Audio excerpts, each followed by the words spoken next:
We begin with breaking news out of the Philippines, where a magnitude 7.1 earthquake has hit the north of the country.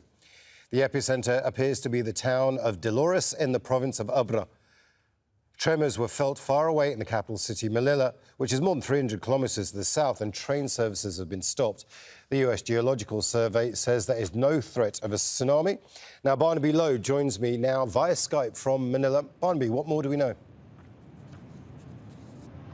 Imran, as you mentioned, this was measured as a magnitude 7.1 earthquake by the USGS, but earlier it was measured a little bit stronger by the Philippines Seismology Agency at 7.3. Now they're revising it to 7.0. In any case, it is a strong earthquake covering a large swath of the country.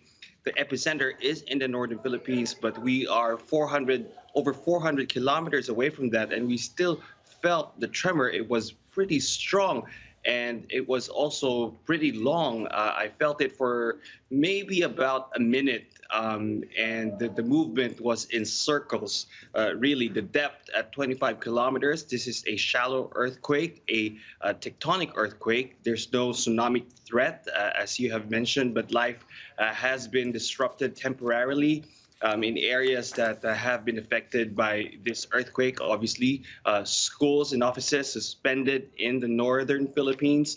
But even here in Manila, trains have been stopped. And so there is a long queue of commuters riding the buses here as the maintenance operators are checking the viability of the commuter trains here in Metro Manila. Also, office buildings evacuated.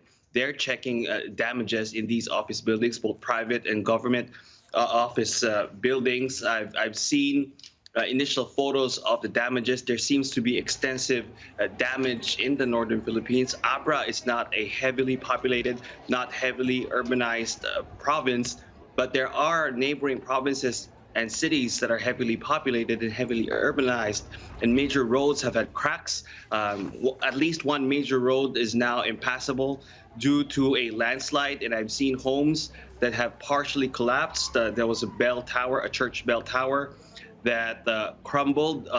Fortunately, so far, there are no reports of casualty, but we will see. We will continue to monitor. Imran? Barnaby there live for us from Manila.